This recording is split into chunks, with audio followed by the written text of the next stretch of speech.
Happy Mother's Day. Wow, what a crowd this morning. My personal greetings to all the mothers in the house.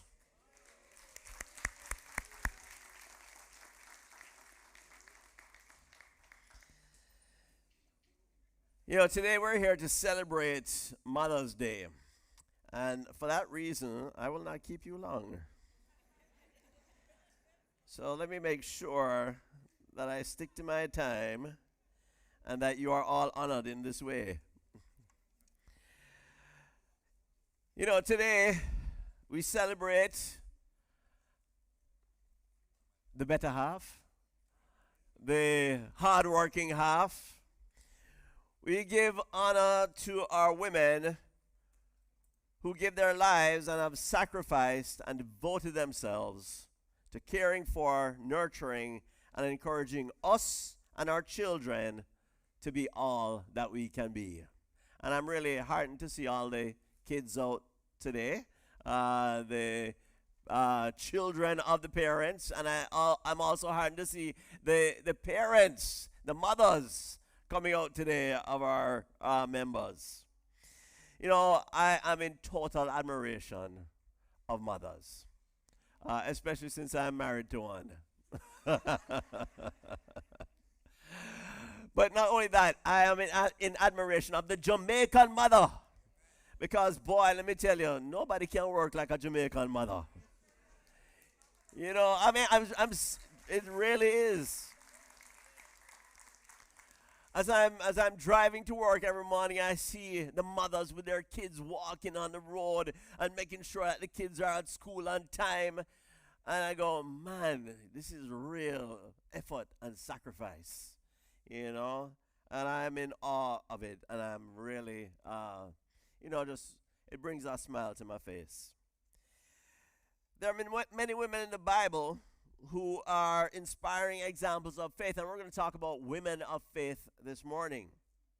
Today we take a look at two unnamed women who are mothers and who were mentioned in the book of 2 Kings that God chose to highlight as examples of faith. What's interesting is that they're mentioned against the backdrop of 3 kings at the time of Elisha. Joram, son of Ahab, king of Israel, and Jehoshaphat, king of Judah, and the king of Edom. These were rich and powerful men. They were supposed to lead God's people in righteousness and faithfulness, but treated God as an afterthought. I love that picture, by the way. Isn't that a great picture of a mom and her son? Let's look at 2 Kings chapter 3, and we'll begin reading in verse 6. So at that time, King Joram set out from Samaria and mobilized all Israel. He also sent this message to Jehoshaphat, king of Judah. The king of Moab has rebelled against me. Will you go with me to fight against Moab? I'll go with you, he replied. I am as you are, my people as your people, my horses as your horses. By what route shall we attack, he asked. Through the desert of Edom, he answered. So the king of Israel set out with the king of Judah and the king of Edom. After a roundabout march of 7 days, the army had no more water for themselves or for the animals with them. Them run out of gas.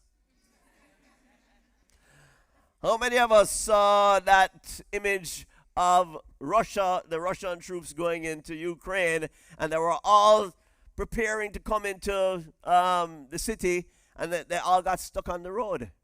They ran out of gas. They got bogged down. This was poor planning.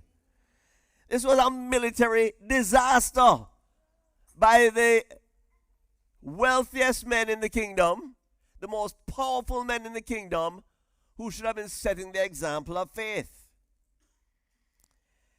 They were unprepared. And you notice there was no mention of God in this decision making. My horses are like your horses. Man, we have some great F-15s. Our planes are like your planes.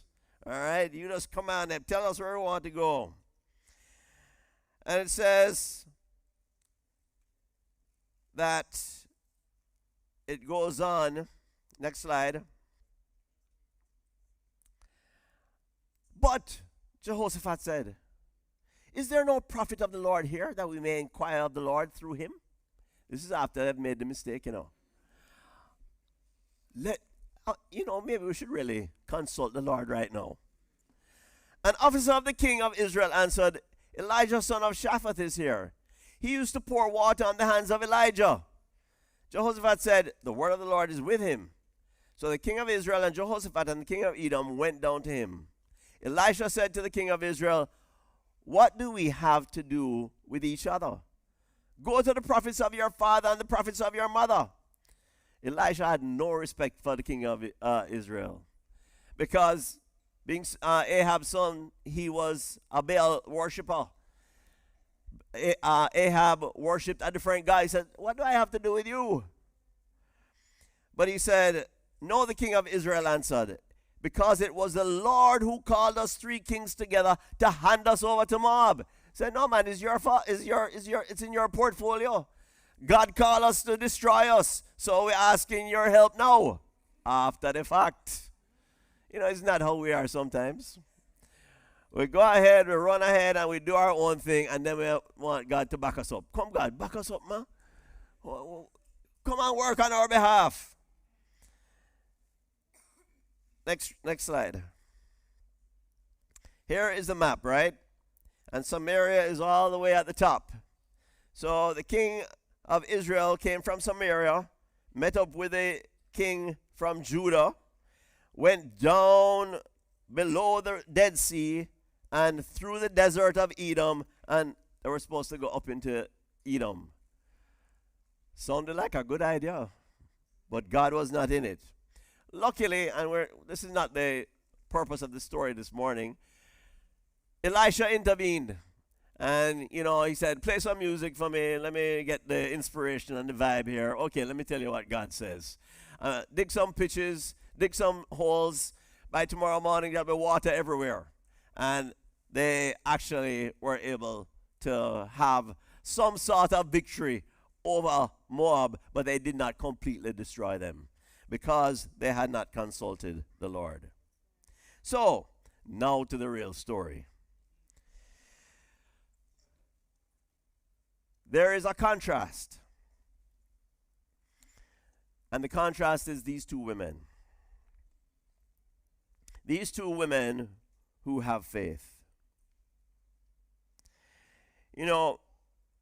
Before we actually look at that, I want us to look at what are some of the things that we say when we run ahead of God.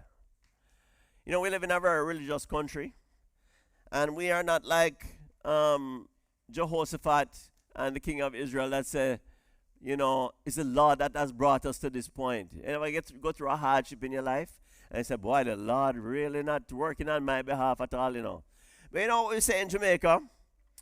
We say, me kinda dark. Me shame. I don't know what happened. Me a suffer. I know me, Lord, I know me. Or in the words of that great theologian who wrote Wild Gilbert, that hurricane song, Jaja, say, I me live here. It's the wrong person, Lord. You're picking on the wrong person.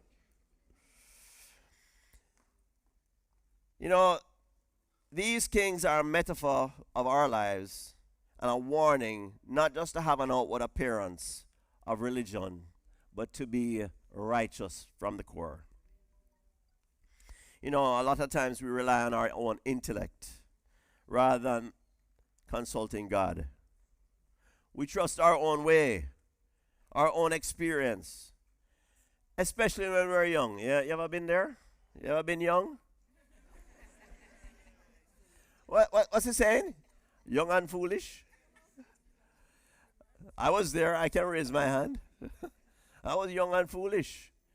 I remember when I was, graduating from sixth form, and I thought, Bobo Skiwatantala, right?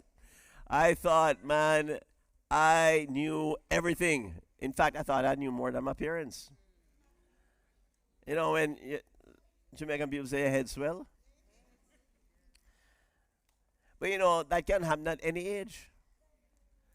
It's not reserved for youthfulness. It can happen at any time. So let's look at 2 Kings chapter 4, reading in verse 1. So here we come to somebody who is poor. She is a widow. She has no income. She literally has very little rights. And it says, the wife of a man from the company of the prophets cried out to Elijah, your servant, my husband, is dead, and you know that he revered the Lord. But now his creditor is coming to take my 2 boys as his slaves. Elijah replied to her, how can I help you? Reasonable question, right? He says, tell me what you have in your house. As if that would make any difference. You know, sometimes we have an idea of how things should go. Boy, I'm at my wit's end. I can't do anything more. She says, your servant has nothing there at all. And then, almost like an afterthought, she goes, except a little oil. Have a little oil. What can that do? Elijah said, go around and ask all your neighbors for empty jars. Don't ask for just a few. Then go inside, shut the door behind you and your sons. Pour oil into all the jars. As each is filled, put it to one side. She left him and afterwards shut the door behind her and her sons. They brought the jars to her and she kept pouring. When all the jars were full, she said to her son, bring me another one. But he replied, there is not a jar left. Then the oil stopped flowing. She went and told the man of God, and he said, go sell the oil and pay your debts.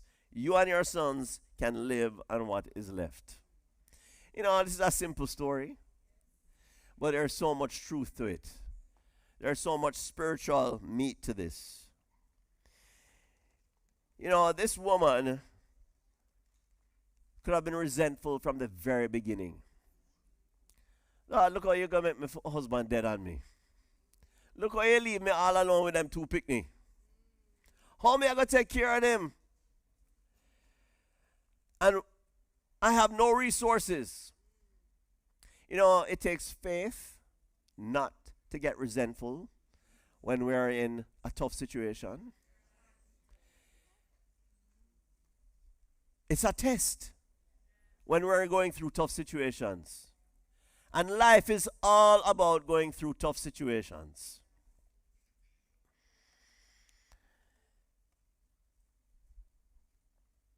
She could have looked at Elisha and said, what you asking me? What I have in my house? You know, some I have nothing. You know, we always think, I don't know about you, but you know, there's a way that I think God should answer my prayers. There's a way I think God should work in my life. And if it's not going that way, I go, but hold on, Lord, what you doing? I can just imagine her saying to herself, but what kind of fool plan is this? Start pouring oil. Why you want me to collect all these jars? What is the purpose of all of this? That don't make no sense. How that's going to help me? What I need is some money right now. I want a little lottery money.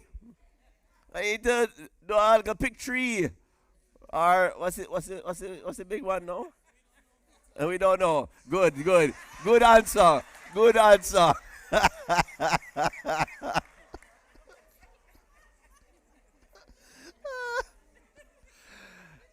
Wise woman, wise mother.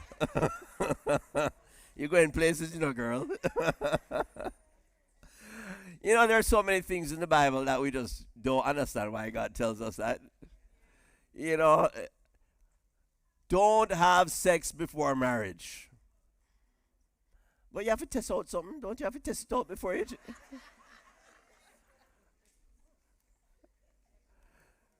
Don't get involved in impurity. But how does that go hurt anybody? That not hurt nobody. Putting God first in everything that we do.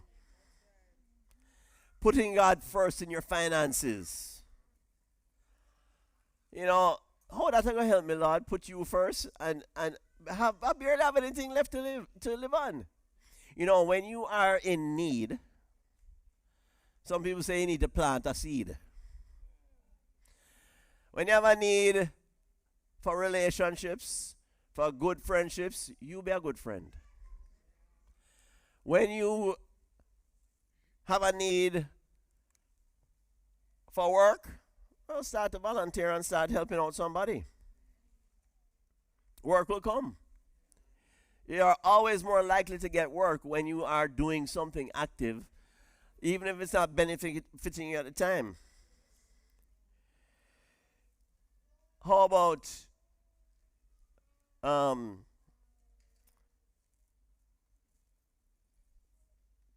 this is why, you know, we mustn't get old.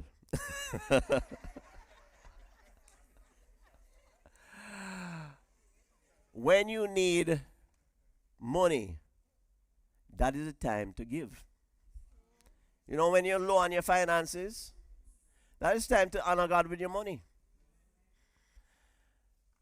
Now, don't expect that the next day the money going to come. But make sure that you are sacrificing in that area. It don't make sense, but somehow God always seems to make it work.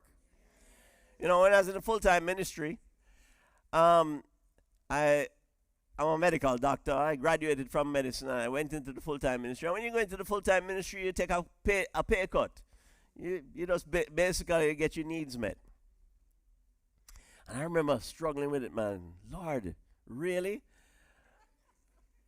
I have to asking my mother and my father to help me out with food, etc., etc. But you know what? Food always came. Whether it was my parents who gave me, well, you know, a little shame to go beg your parents to go help you out, but they were there. They were a resource. And to be honest with you, they didn't mind. And I understand now, being a father, that you don't really mind helping out your kids. You want them to succeed, right? But you know, I had to realize that, you know, no matter how hard things were, God always provided for me.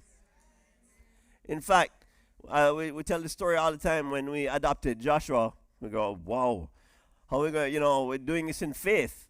But for the first year, we never had to buy any clothes or formula or anything like that. It was all given to us. And Mark Bailey, he would constantly give us clothes. He used to work at this, his friend used to work in this clothing factory. And he would send us the most expensive clothes for our son. Oshkosh and all the designer clothes. And we go, we couldn't afford this. But you know, sometimes it's good not to have a lot, so you understand that God takes care of you along the way.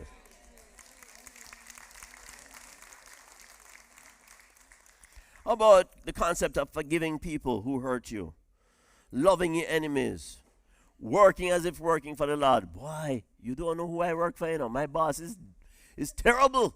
I have the worst boss in the world. You have a job though, right? Work as if working for the Lord. Better to be wronged than to wrong somebody.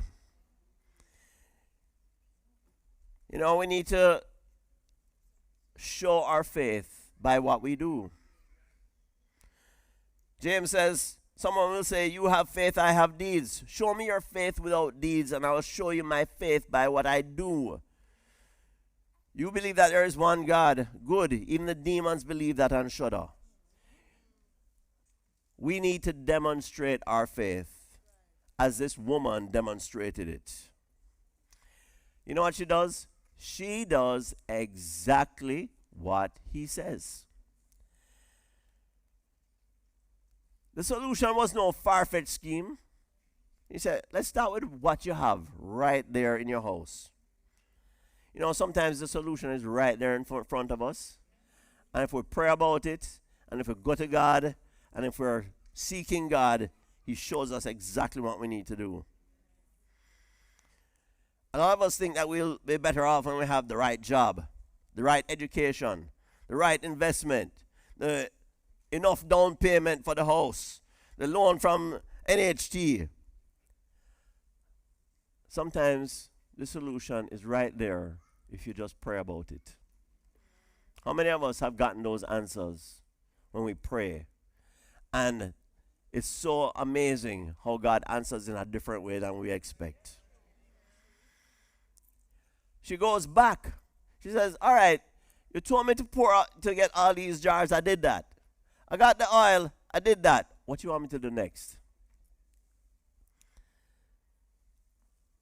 She wasn't taking anything for granted. Is that the way that we approach the scriptures? Is that the way that we approach our spiritual life? We're always getting advice. What should we do? How should we do it? What's the next step? What's the best way? You know, plans fail for lack of counsel, but many advisors make victory sure. Some of us are waiting for a vision when all we need is a verse.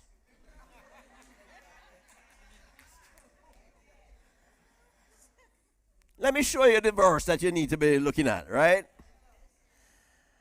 Let me see a sign, Lord. You know, a lot of people, we like the signs. We want God to speak to us directly. If it's in the Bible, I'm guaranteeing you he's not going to speak to you. Go look for the verse. You know, the great thing is that Elisha, and Elisha, by the way, means God is my salvation. He reflects the heart of God, God's compassion, and God's graciousness to this woman. And she's not only able to pay off her debtors, but she's able to take care of her children. In 2 Kings 4, verse 8, it says, one day Elijah went to Shunammite, and a well-to-do woman was there. This was not a poor woman, all right? She was the opposite to the other woman, who urged him to stay for a meal. So whenever he came by, he stopped there to eat. She said to her husband, I know that this man who often comes our way is a holy man of God. Let's make a small room on the roof and put in it a bed and a table and a chair and a lamp for him. Then he can stay there whenever he comes to us. She said, we're going to do some construction. All right, we're going to add on a room. We're going to put it on the roof. This is not a dibby woman. All right? It says one day when Elijah came, he went up to his room and lay down there. He said to his servant Gehazi, call the Shunammite. Up to now we don't know her name. So he called her and she stood before him. Elijah said to him, tell her you have gone to all this trouble for us. Now what can be done for you? Can we speak on your behalf to the king or the commander of the army? I guess they owed him a little bit of some favors now that he had just gotten them out of that military disaster earlier on. She replied, I have a home among my own people. I really don't need anything. I have everything. What can be done for her? Elisha asked. Gehazi said, well, she has no son and her husband is old. Then Elijah said, call her. So he called her. And she stood in the doorway. About this time next year, Elijah said, you will hold a son in your arms. No, my lord, she objected. Don't mislead your servant, O man of God. Don't do this to me. I'm quite content. I'm quite happy.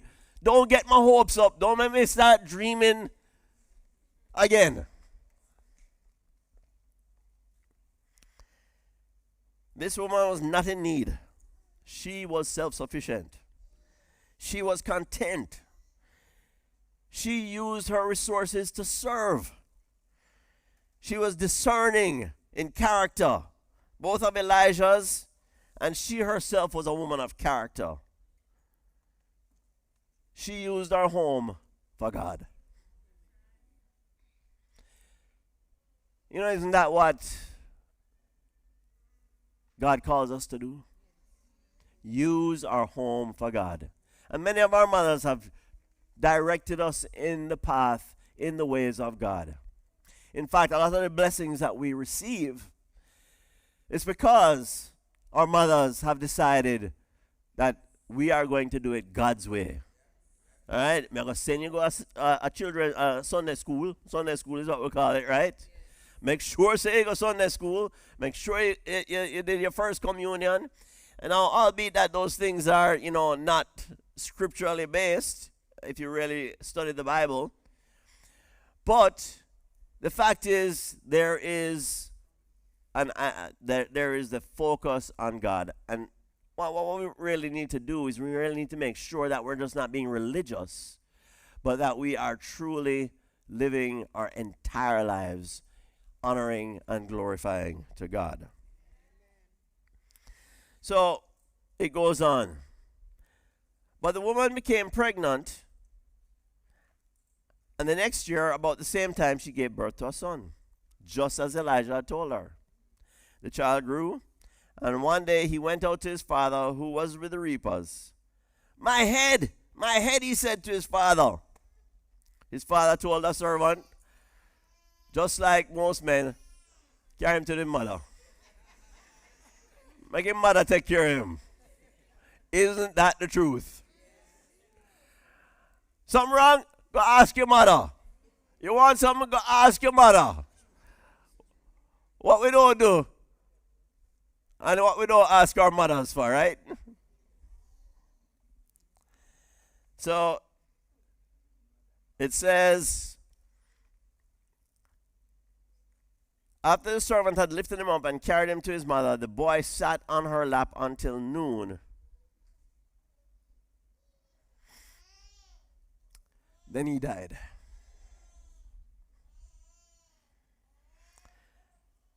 She went up and laid him on the bed of the man of God, shut the door, and went out. She called her husband and said, please send me one of the servants and a donkey so I can go to the man of God quickly and return. Send the chauffeur and the Mercedes. I need to go somewhere. Why go to him today, he asked. It's not the new moon or the Sabbath. It's all right, she said. Typical mother, right? Don't worry about it. We'll take care of it. It's all right. I'm going to talk to your father. Father, talk to the father. Don't worry about it. I will take care of it. She saddled the donkey and said to her servant, lead on, and don't slow down for me unless I tell you. So they set out and came to the man of God at Mount Carmel. She said, put the pedal to the metal. Let us move it. Let us go. When he saw her in the distance, the man of God said to his servant Gehazi, look, there's the Shunammite. Run to meet her and ask her, are you all right? Is your husband all right? Is your son, is your child all right? You know, when all is said and done, what more you want? It's our relationships that count. It's our children that count. It's our family that counts. Everything is all right, she said. And then when she reached the man of God at the mountain, she took hold of his feet. Gehazi came over to push her away, but the man of God said, leave her alone. She is in bitter distress, but the Lord has hidden it from me and has not told me why.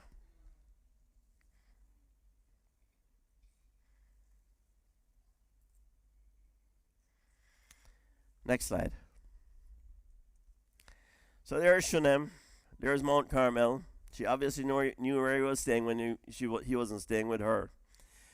And that was a 20-mile trek. So you do the math. That took a couple of hours, right? She was riding that donkey 6 miles an hour. Maybe it took her 3 hours to get there, 4 hours. Just in case the poor donkey had to stop for some, water or something like that. And she gets to him. And she says in verse 23, did I ask you for my son? Didn't I tell you? Do not raise my hopes.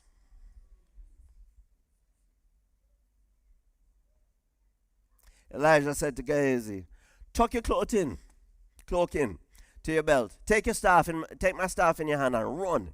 If you meet anyone, don't greet them. If anyone greets you, do not answer. Lay my staff on the boy's face. But the child's mother said, as surely as the Lord lives, and as you live, I will not leave you. So he got up and followed her. Gehazi went on ahead and laid the staff on the boy's face, and there was no sound or response. So Gehazi went back to meet Elijah and told him, the boy has not awakened.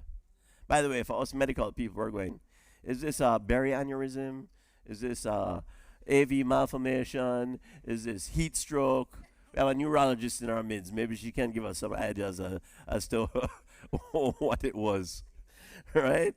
But this boy was not responding, right? So Elijah reaches the house where the boy was lying dead on his couch. He went in, shut the door on the two of them, and prayed to the Lord. Then he got on the bed and lay upon the boy, mouth to mouth, eyes to eyes, hands to hands. This was the early form of resuscitation. All right, this was pre-millennial resuscitation right there. But this was of a spiritual kind. As he stretched himself out upon him, the boy's body grew warm. Elijah turned away, walked back and forth in the room. Sounds like a doctor. And then got on the bed and stretched out upon him once more.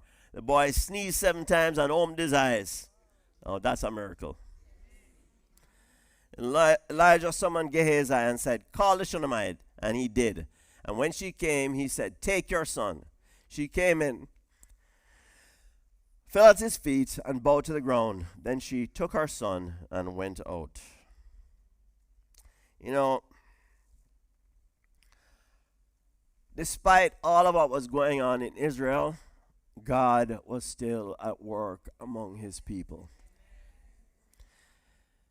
You know, we can't rely on politicians and pundits and, administration to always do the right thing or work on our behalf. But there's one person that always works on our behalf. If you're a man of faith, if you're a woman of faith, if you're a mother of faith, God always comes through.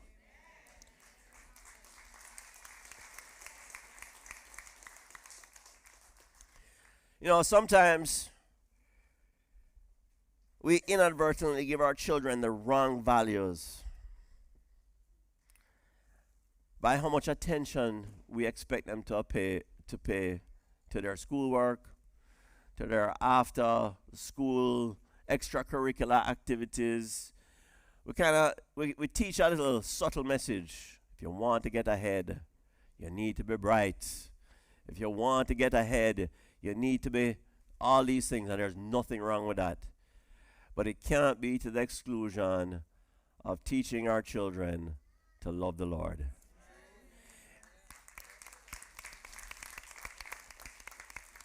It cannot be to the exclusion of making the Lord the center of our lives. Because when all is said and done, all the money in the world won't fix a problem. All the brilliance and education in the world won't fix a problem. But God can fix the problem.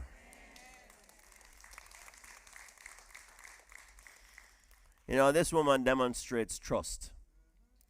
It's the same kind of trust that Abram put in God. I'm going to give God everything, including my son, because I believe he can raise him from the dead. This woman had unwavering faith. God can raise my child from the dead.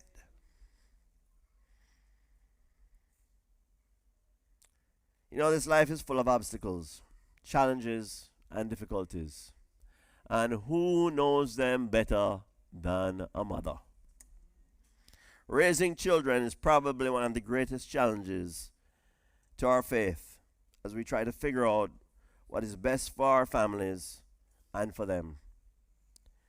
Raising godly offspring is a miraculous feat that only God gives us the power to do. These women serve as an inspiration to all of us to make God the center and the priority of our lives by having a faith that always obeys and always trusts. Amen.